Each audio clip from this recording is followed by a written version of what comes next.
Trudy Grable, who will be presenting today on supporting others in crisis. Take it away, Trudy.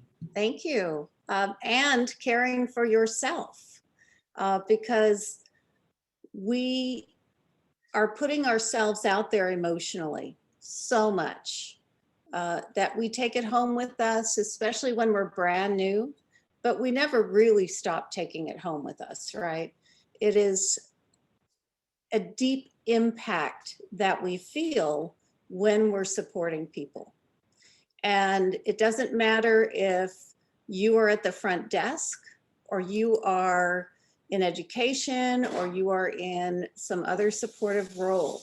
What we do requires a lot of our own energy. And you can hear Lauren rinsing her dishes in the background. I'm really working on self-help skills, so apologize.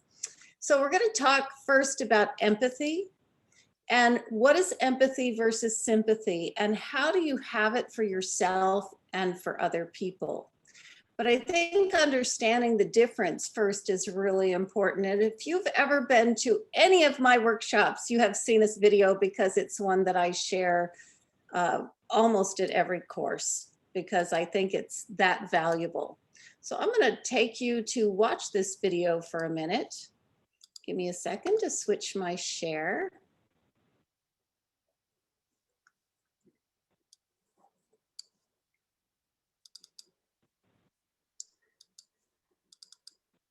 Okay, are you seeing Brene Brown at the top? I need someone to unmute so that you can tell me, because can't always see you guys. Do you guys see Brene Brown? Yes, we're good, Trudy, thanks. Great, okay. And you should be able to hear it? Yes. So what is empathy, and why is it very different than sympathy? Empathy fuels connection. Sympathy drives disconnection. Empathy, it's very interesting. Teresa Wiseman is a nursing scholar who studied professions, very diverse professions where empathy is relevant, and came up with 4 qualities of empathy. Perspective taking, the ability to take the perspective of another person or recognize their perspective as their truth. Staying out of judgment, not easy when you enjoy it as much as most of us do. Recognizing emotion in other people and then communicating that. Empathy is feeling with people. And to me, I always think of empathy as this kind of sacred space when someone's kind of in a deep hole and they shout out from the bottom and they say, I'm stuck, it's dark, I'm overwhelmed. And then we look and we say, hey, you climb down. I know what it's like down here, and you're not alone. Sympathy is, ooh, it's bad,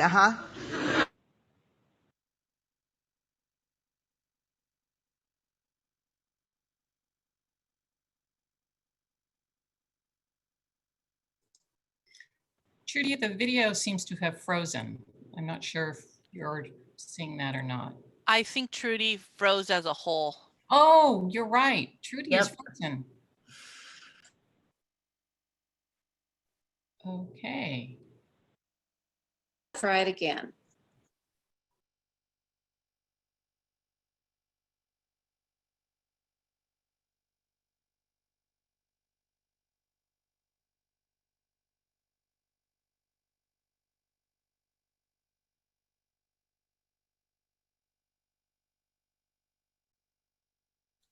I think Trudy froze again. Trudy, I think you are not in possession of enough bandwidth to play us this video. Is somebody... Am I frozen? You were frozen. Now you're fine. Okay. Who is connected with a wire? Like you're connected to a router, not air? I am, Trudy. Okay, Marley, I'm going to send this video to you then so that you can play it for us. Okay? I know what it's down here. Yeah, good luck. Let me just stop it. And I'm going to, it's right here. Whoops.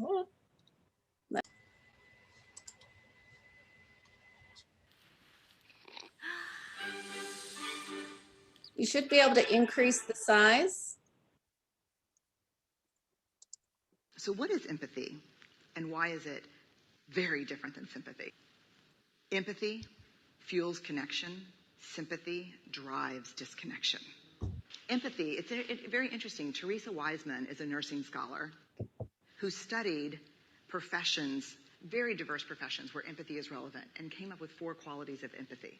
Perspective taking, the ability to take the perspective of another person or recognize their perspective as their truth. Staying out of judgment, not easy when you enjoy it as much as most of us do. Recognizing emotion in other people and then communicating that. Empathy is feeling with people. And to me, I always think of empathy as this kind of sacred space when someone's kind of in a deep hole and they shout out from the bottom and they say, I'm stuck, it's dark, I'm overwhelmed. And then we look and we say, hey, you climb down. I know what it's like down here, and you're not alone. Sympathy is, ooh, it's bad, no, you want a sandwich?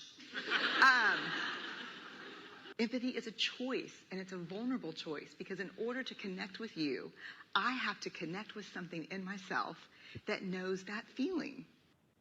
Rarely, if ever, does an empathic response begin with at least. Yeah. And we do it all the time, because you know what? Someone just shared something with us that's incredibly painful, and we're trying to silver lining it. I don't think that's a verb, but I'm using it as one. We're trying to put the silver lining around it. So I had a miscarriage. Oh, at least you know you can get pregnant. I think my marriage is falling apart. At least you have a marriage. John's getting kicked out of school. At least Sarah is an A student. But one of the things we do sometimes in the face of very difficult conversations is we try to make things better. If I share something with you that's very difficult, I'd rather you say, I don't even know what to say right now. I'm just so glad you told me. Because the truth is, rarely can a response make something better. What makes something better is connection.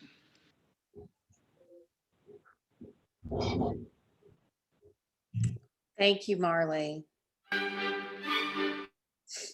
Okay, so empathy is something that we can also use for each other, right? It's what we, Suzanne, you have your hand up? Nope, okay. Hand up? Must be a mistake, she's in the car. No driving, Suzanne. Okay, all right, so empathy is something that we use every day, right? And hopefully you are using empathy and not sympathy. But if you weren't, well, now you know. And it's also important that we use empathy with our families. So for those of you who have families, I think it's really important that we can use this in our own homes as well. And our response will be much more effective.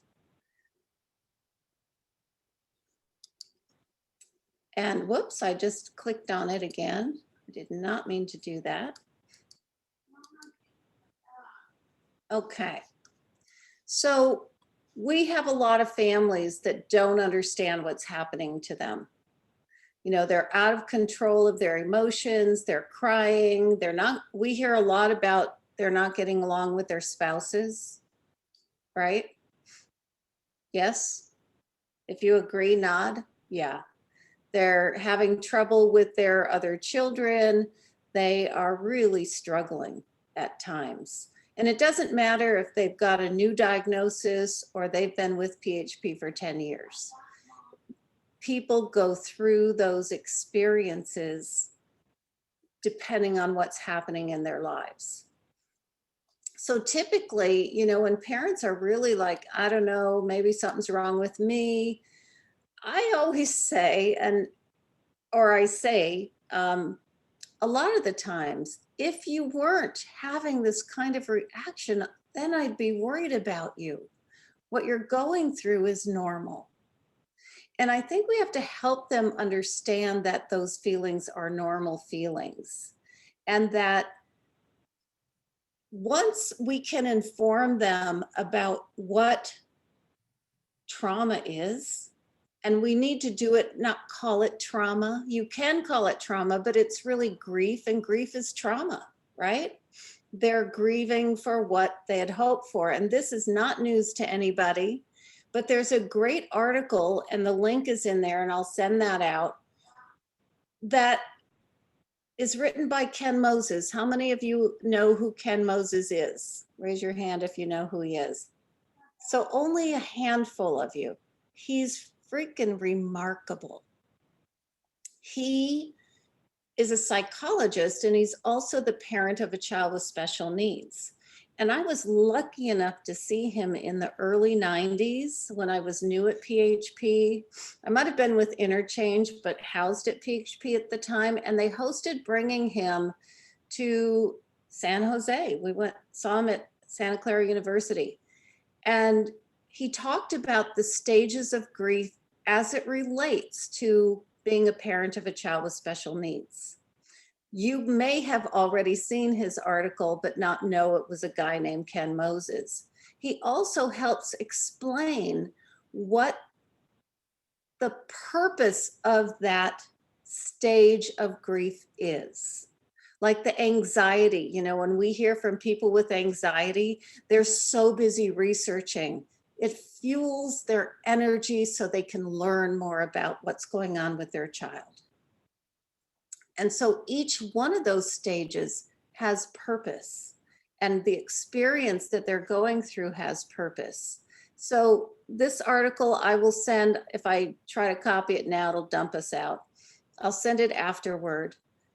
It's really important to help families understand that they're grieving and that these are the experiences they're going through. And some of you may remember June Ganley, probably not too many of you, but I was June's mentor parent. And then I was at Santa Clara University doing a family services class as part of the early intervention certificate. And I asked June, would you be, available for me to do an IFSP for your family? This is before they were, really official, right? So I did the IFSP for June, and I gave her that article and a packet of information I brought to her, because we didn't have the internet like we do now. And she said that was the most helpful thing I gave her, because she was able to understand that she was normal and that the feelings that she was experiencing were not atypical of somebody going through some kind of emotional trauma or loss. And so I think that sharing this information with families is critical to helping them strive toward healing. Because also, as you know, when you've got a husband and a wife or two partners in the household, they are not going to be in the same place of grief as the other person. And they are not going to be able to likely be that person's support person. So if they understand that their spouse is not just an ass for not being there for them and supporting them and doing what they need, but that their spouse is also in a stage of grief, and maybe it's anger and they don't have any ability to have compassion, we're going to help that couple with being able to stay together perhaps when they might not have otherwise. And so this article is really important for us as parents because we continue to go through these. The good news is we get better at it and we move in and out of grief stages much more quickly because we understand them. But for newer families, this is really critical information. So when you think about how do I understand what's happening? How do I understand the emotion of grief and trauma? I want to recommend this book, either listening or reading. It's, yes, Lauren, excuse me. The Body Keeps the Score. You may have visceral responses if I feel someone's, better, okay? okay, Lauren. You may have visceral responses, meaning your body is reacting to something that you're hearing because you've been through it. And it may bring up your own trauma and your own feelings, and maybe you can't place them at that moment. But think about it. I'll give you a perfect example. I worked in the emergency room for almost 15 years. And I have seen things that are unbelievable. But at that time, Lauren was still having seizures. And there was a child coming in with seizures. And I couldn't work. I couldn't function. I just had to go in the staff room and kind of cry and, stop shaking. So those things happen to us. And I think when we're looking at the calls that we're going to make, we have to ask ourselves, is this too close to my story? And am I ready to support someone else around it? And that's the same for support parents too. We need to kind of evaluate, are they going to be able to support somebody without their own? Is it okay to cry with somebody? Absolutely. I mean, I've cried with people at PHP. It makes us human. It makes us vulnerable and showing that we really understand. But you have to get control over that quickly and be able to provide the supports that person needs. So ask yourself, what is stored in my body that I need to be aware of when I'm supporting someone else? And then we have the triage. Who's the gateway for us? And Alexandra is not with us, but Alexandra also experiences trauma from being like the triage nurse, right? She is the one that listens to those very difficult stories first to decide whether or not she needs to call you and tell you to take this call right away, or whether it can wait.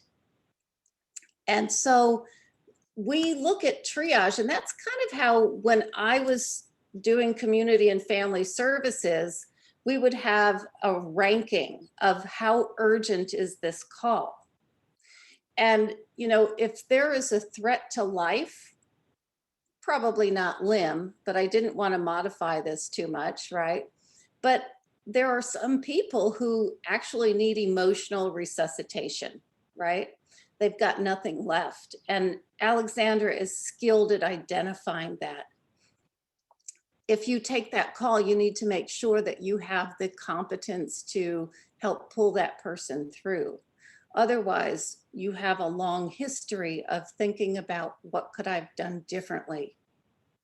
And I had a story that I can share. Is, you may remember, I don't know, 10 years ago, a Sunnyvale parent shot her son and then shot himself. That woman used to work for me at PHP decades ago. And she had sent me an email asking about day programs for her son. And I responded to her, and I made myself available. But I didn't ever move toward further than that, right? I followed up later, seeing, sending an email. Well, it was probably, I don't know, 9 months to a year later that she actually took her son's and her own life. And I often think, what if I had tried harder, right? What if I had done something different? I knew her, I had traveled with her, but we had lost touch. She had completely checked out of the whole parent scene. But I've had to learn that I'm not responsible for what happened. She's responsible for what happened, and it's out of my control. But we want to make sure that we think about moments like that, because it could be a life-threatening situation. I've called 911 before on families that I thought needed a wellness check. Don't be afraid to do that. Am I frozen? Am I frozen? No, you're Okay, thank you. I Coming in just and got out a an, little bit. okay. Okay, I've got an unstable connection. Um, is it an emergency situation where it's not life-threatening, but there's a potential threat? We want to make sure that Alexandra lets us know that, and respond to it appropriately and have resources that are going to help that parent immediately. Because what people need when they're in that position, and Debbie, you can, you're a social worker, you can pipe in whenever you want, is hope. They need hope. They've lost hope, right? So we need to find that there are services or supports or someone to listen. And then, we've got urgent, less urgent, and non-urgent. So the people who are non-urgent should go to the bottom of the list, in my opinion. And you can tell that by sometimes the message that they leave or by your first part of your conversation. And so you're going to have to assess, where is this person in their emotional status? And do I have the wherewithal to deal with this, or do I need to get somebody else on the phone that has more experience and comfort in dealing with somebody else's trauma? Okay. And of course, it's going to be immediate. So here's some of the, vicarious trauma. It's just us supporting people. We have trauma ourselves, right? We're dealing with somebody that we can't really change their life by listening, can we? We might change their moment. And so I think that we can be there for people to get them through the pinch that they're in right at that point. But there is something called compassion fatigue. And that's equated with vicarious trauma. Okay. So we want to make sure that we're caring for ourselves. So how do we do that? A little bit more about what causes vicarious trauma. If you're an empath type person and you suck it all in, that's really going to go home with you every time. And so we want to think about these lists of why we respond and feel the way we do when we're supporting someone else. And I think that the bottom one under this can shatter our beliefs about fairness and justice. There is so much injustice in the special needs community. And then there can be guilt because your child is doing so much better than that person's child, and they want to know all about your child. So how do you redirect that back to, let's stay focused on your son or daughter? You can tell them a little bit, but get back to them, because they'll try to capture the conversation all about your child, because it's so hard to deal with their own trauma and grief and sorrow. So think about these things as you're supporting people. And one of the things is, Claudia still with us? Claudia, are you still there? I'm here. I'm Okay. here. So when I started with Claudia as a new person in our department, she, if you don't mind my telling, she really struggled. She struggled so much that I thought, oh my God, we're going to lose her if we don't somehow help her get through that. I can't let go of what is happening with these families that she cares so much about. And so, Claudia, what was the first bit of advice I gave you? I don't remember. I think taking care of myself, that I have to learn how to separate my working feelings and leave them there when I go home. But there was a strategy that I gave her. And you need strategies to be able to do that, because we know we need to separate ourselves, right? but there have to be strategies. And if anybody has something to share, please pop in. I am going to just keep going. So if you're done with this and you don't need any more information, feel free to drop out. But if you want to stay on, and we'll just keep going on this thread, because I'd like this to be a conversation, not just me talking to you. You know, I had Alexandra there with that horrid picture. I hated putting her name on it because she's so pretty, but we triage people. It's kind of what we do at PHP. We find out where they're at, how severe their situation is, and then we identify who's going to care for them after we're done, right? So it may not be us continuously because we don't do case management, although we do have people who call us regularly. And so we just have to get that person through that period. A lot of you in family resources know Margaret. I'll leave her last name out, but she's in constant trauma. And when she calls us, she really needs someone to listen and be compassionate, even though it's the same story every time. That means it's trauma for her. When people keep talking about the same issue, it's trauma.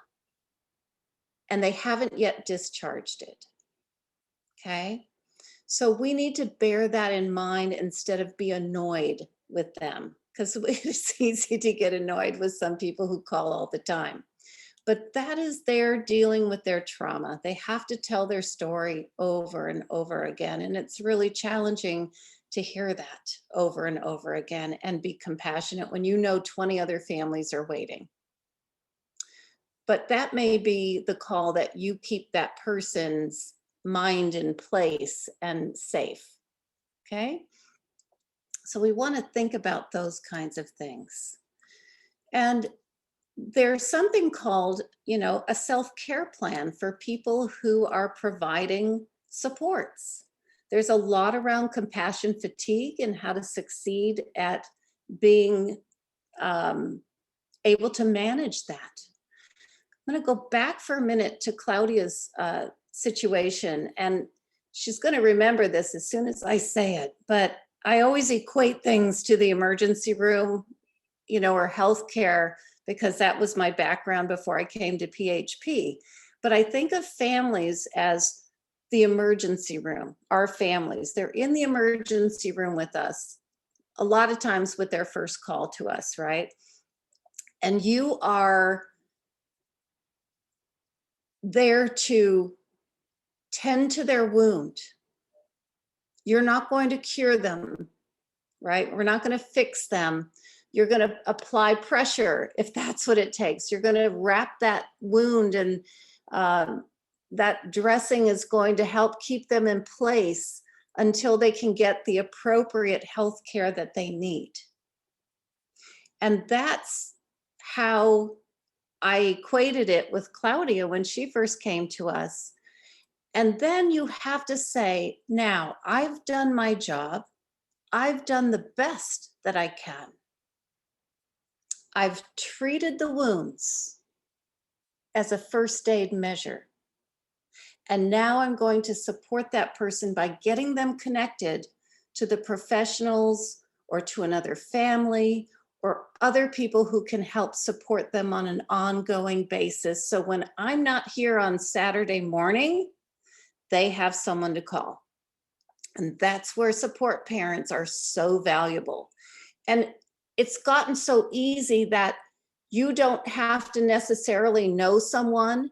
You can find a Facebook group for that situation by searching Facebook and say, listen, I found a Facebook group with 10,000 other families there. They are going to know what you're going through and have some great suggestions for you as to how to move forward. So if you say, it's going to take me a while to find a support parent for you because of the rare condition, right? And it could take a week. It could take longer than a week if parents don't get back to you. How are you going to support them and give them some lifeline in the interim? And it's really easy to go back to Facebook and look for that. I'm going to stop sharing for a minute because technology has made it easy for us in a lot of ways. When parents of adult kids need something and I don't have the answer, I don't have all the answers, right? I connect them to our groups.io group. I connect them to our Facebook page. And there's a whole community of people to provide support. It's not just us that has to do it. And so I think it's really important for us to be aware that it's not all on our shoulders, right? It's not just on our shoulders. So I'm gonna, I've stopped sharing, but I want to show you one other thing that I think you can do. And then we're just gonna have conversations, okay? So this self-care plan, and you guys know I'm all about plans and snapshots, and this is kind of a one-page description for self-care. And you can have this near you so that when you experience a challenging situation, are we doing 12:15 to 1? Am I like going way over? Yes, somebody. Yeah, I think this is a more like a 15-minute overview. And then there's another 12:15 to 1 o'clock time for more question and A. Okay, well, I think I'm done then. Yeah, That was great. thank you. Yeah. Any final, just closing words, and we will finish it up. I don't know if you had like a last My slide. timer didn't go off. I forgot to hit start. Sorry about that. Once I get going, it's like so hard to shut up, right? Yeah, that was great. Wonderful information. I think so valuable. I just want to say I could use more. I don't know, Trudy, that I can make the 12:15, but I did have questions and things like that. So I don't know if you guys ever want to include more. Okay, and I think it's